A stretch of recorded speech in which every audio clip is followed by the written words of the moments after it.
No, I don't know anything about that. Why don't you just have them call the house. Have them call the house. So we're role playing and I'm recording right now. So this is me on the phone walking through the inventory. And salesman's about to walk up to me, but I'm walking through the inventory on my phone. So, alright, let's start the role play.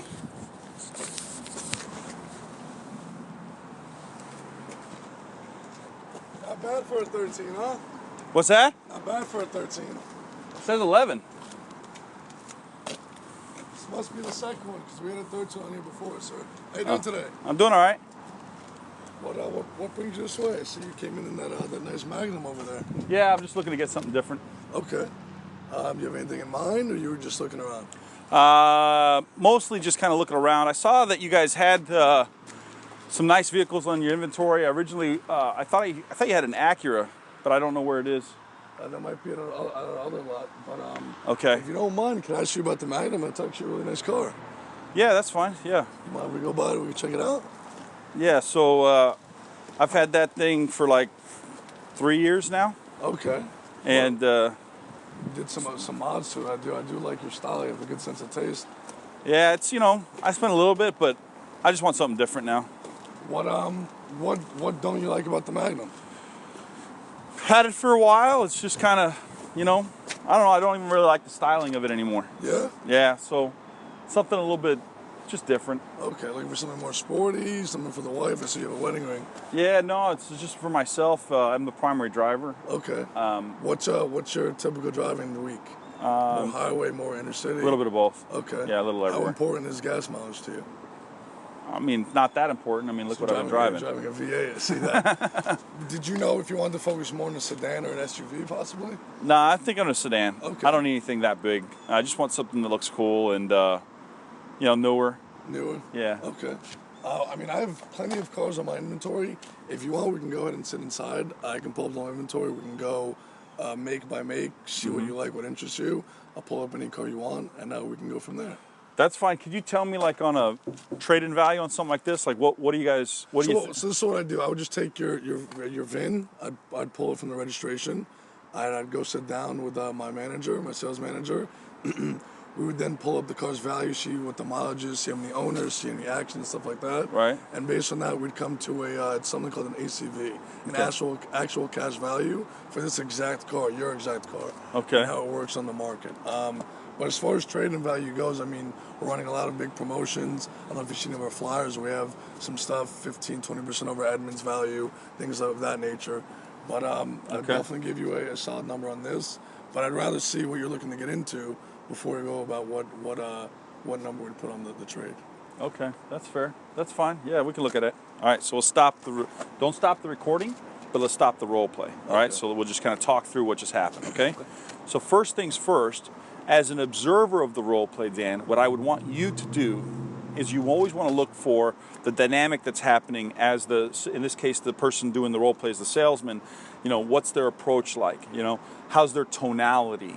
How's their word choicing? You know, is there any kind of yellow flags about the way they talk, right? Then you want to look for things like body language. How's the body language feel? Does it feel aggressive? Does it feel too close? Do they feel too distant? So you want to look for that as well. And then you just want to get a feel for like the momentum of the conversation. Does it look like he's picking up momentum? Does it look like he's stalling? Is he falling out of the sky? What's happening, right? Yeah. So as an observer, you want to be kind of looking for those things, okay? Now, in your observation, as you look at the role play here, were there any yellow flags or anything where you went, I don't know that I would have done that, or I don't know that I would have felt comfortable if he did that, anything like that? Nothing really that stood out to me. I mean, okay. I felt very comfortable with the way he approached you and the word track that he was using. Yeah. Throughout the whole thing there. Okay. Yeah, good. And what's your critique on that? I'm going to, but I want to see this gentleman here is pulled up, so I want to make sure that we properly acknowledge him. Okay. Now, are you grabbing ups right now, or you're not? You're shadowing. I've grabbed ups in the past, but yeah, I'm shadowing. Are you officially on the floor? So no, not officially. You're not able to grab an up yet, and you're not either. Is that right? No. Okay, so then when this gentleman gets out of the car here, Can I at least greet him and then point him the right way? I'd rather I greet him and then point in the right way, if that's okay. Hello there, sir. Hey, how you doing? Doing pretty good. Are you here doing some looking, some shopping a little bit today? Yeah, I'm here to see Tariq. Oh, you're here to see Tariq specifically? Yeah. I'll make sure to let him know that you're here. No worries. All right, thank you. Yeah, absolutely. What's your name? I'll let him know. Osman? Osman? Yeah. Thank you, Osman, for coming in. Give me a second, gentlemen.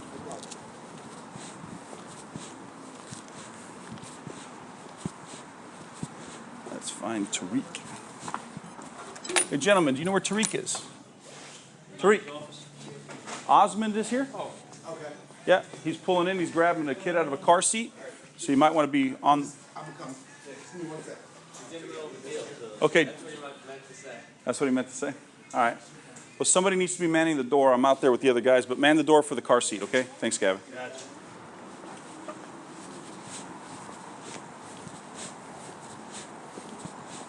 Okay. All right, excellent. So I wanted to go yellow flags first, right? And then I wanted to ask you as far as what did you observe that you liked, that you went, you know, man, that actually was pretty slick. That was pretty smart.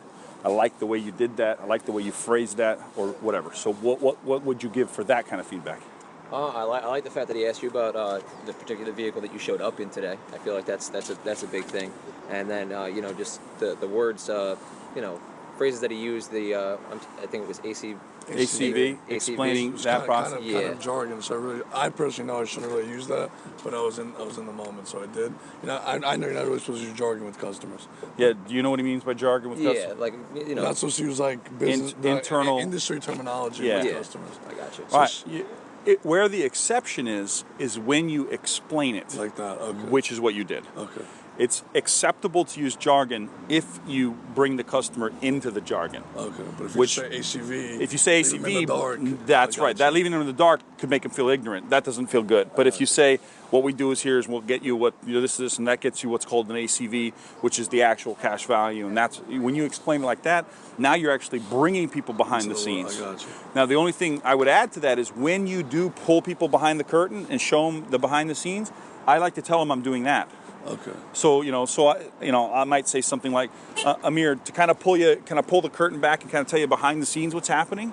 Here's kind of what's happening. We're going to do this, this, and this. Okay. So, in the car business, it's called this, and that's what that means. So, if you've ever heard that before, that's what that is. And then I've even had customers go, oh, actually, I have heard that before. I didn't know what they were talking about. Okay. And now you're educating the buyer, and you're kind of bringing them in behind the curtain and kind of giving them a peek, right? So they feel like you're not hiding anything at that point because you're actually showing them what's happening. Correct. Okay. What else would you observe? To be honest with you, I kind of like the fact that he picked out that, you know, a wedding ring, you know, to see if you were possibly looking for a bigger vehicle for a family or something of the sort. You know, that was something that, you know, he picked up on that I thought was pretty good. Okay. Something I really wouldn't have thought of before. Okay. So that if you see a husband, again, if you see a man with a ring, now here is though the danger. Is that what if he's not married or divorced, but he still wears a ring? Or what if I'm married but not to a wife? I got you. In the world we live in now, You never know. You're right. Yeah. You're right? I mean, this You're is right. not rural not Oklahoma. This is 1950, this is New Jersey, right? So You're right. that's the other danger. So although I like the fact that he was astute, I should have said your partner, not your well, wife. even partner though, partner can sound weird because why would you think I have a partner Not a wife. and not a wife? So that doesn't work either. Yeah, it's a So, touchy one. so here's how you fix it.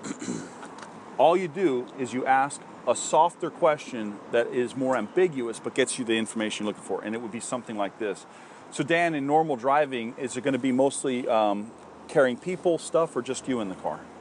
And then that's when you go and say, oh, my husband or my My boyfriend wife, or my girlfriend. my partner, whatever. I got you. That's how you ask it. In normal driving, is it going to be carrying people, stuff, or just you in the car? And at that point, if they're married and if they have kids and if they're open to talking about that gonna part of their come out. life, it's going to come out. Correct. But if they're private people and personal people and you're trying to get personal with me and we just met, it's only been 2 minutes, and now you're trying to get personal with me and I'm like, hey, I'm not here to become your best buddy and go to barbecue with you. I'm here to look at cars. Why are we trying to talk about that? So what I do is I open up the opportunity for them to expose that part of their life to me and share it with me. And this is also gauges a little bit of the personality type I'm talking Of the to. customer, yeah, correct. Because if I say mostly normal driving, like is it carrying people, carrying stuff, or just you in the car?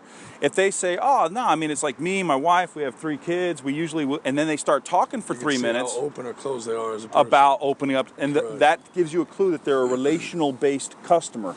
They like sharing their life with people. They like getting to know people. So that would make it acceptable for you to then say, oh, you know what, man, here's what we like to do, my family, we'll do this. So now the customer's going to bond with you on something familiar to them, right? Yeah. But if the guy says, no, it's just me, but he's wearing a ring and he's not talking about anything else, and if you're standing next to his car and you happen to see a car seat or something, you know what I mean, like he doesn't want to talk about that right now. Exactly. So trying to get personal with that customer is a mistake at that point. Correct. It doesn't make sense. Correct. You follow me? Yeah.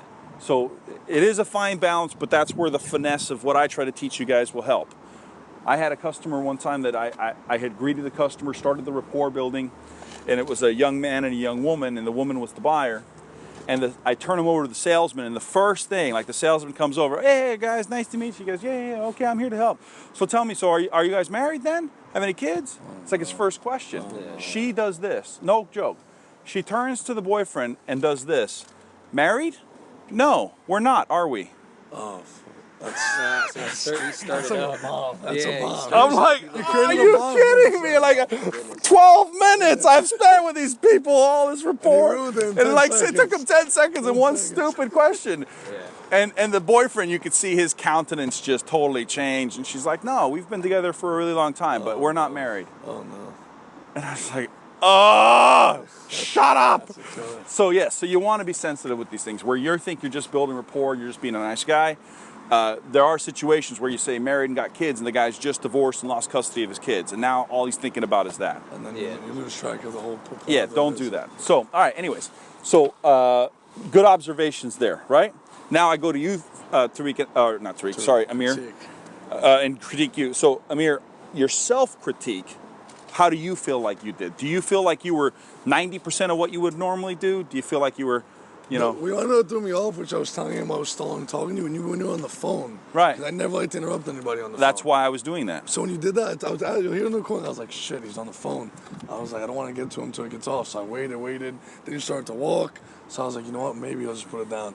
Thank God you put it in your pocket. But that's why I wanted to do that. I was wanted to see, what do you do when somebody's on the phone? Yes, I was like, you know what? Now you put it in his pocket. Let me go and get it. The more awkward I could have been was if I had turned and started looking at you while I was on my phone. And then I turned and walked away again. I could have done that, but I wanted to be nice. I was like, oh man. All right, so what else? My self-critique, I usually like to touch the desk, but after watching videos and stuff that you showed me, for some reason, lately, even my past dealerships, being with a person's car allows them to open up on a personal level more. Have you noticed that? Yeah, because every time I go to the desk and try to ask personal questions, it's A, yes or no, or B, just like it gets bulldozed over. Absolutely. After I've been, I've in my past, like I said, but then you actually brought it to my attention with the Sellchology videos. Standing by the car, for some reason, it's like a safe haven. It is. It's Because totally different. like you said in the video, it's the most familiar thing they have at this place, Yeah. this point in time. It's the most So comfortable going to the thing. desk where I'm comfortable isn't where they are. Exactly. So coming here by the car, I feel like I can open up more with you here. Yeah. Because it's something you know I can talk about, something you know for years. So not that's just what, being in the that's desk. what I wanted to make sure that I understood that you were doing that strategically. Now, Correct. the only thing that I thought he could have done better about that is when he invited me to his car, to my car, what he didn't do, I think, a good enough job at is giving me a benefit, a real benefit that I would receive by doing that. Okay. So let's say I'm mentally wanting to walk the inventory, but you're trying to transition me to my car. Correct. So if you're going to get me to not do what I was wanting to do, but now I'm going to go do what you want to do, To show you a benefit. you have to give me a Can't do nothing for benefit. nothing. Yeah, you got to give me a benefit of why Something would for I do something. that. Exactly. Yeah. So the invitation should sound more like this.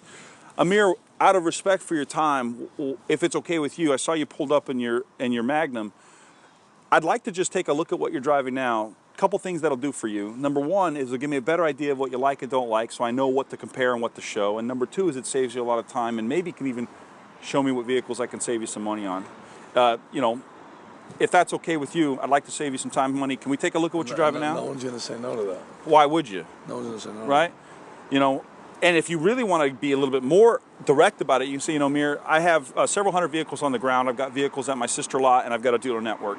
So I have literally access. If we wanted to walk by the lot, you know, walk the lot, we could spend an hour just walking by cars.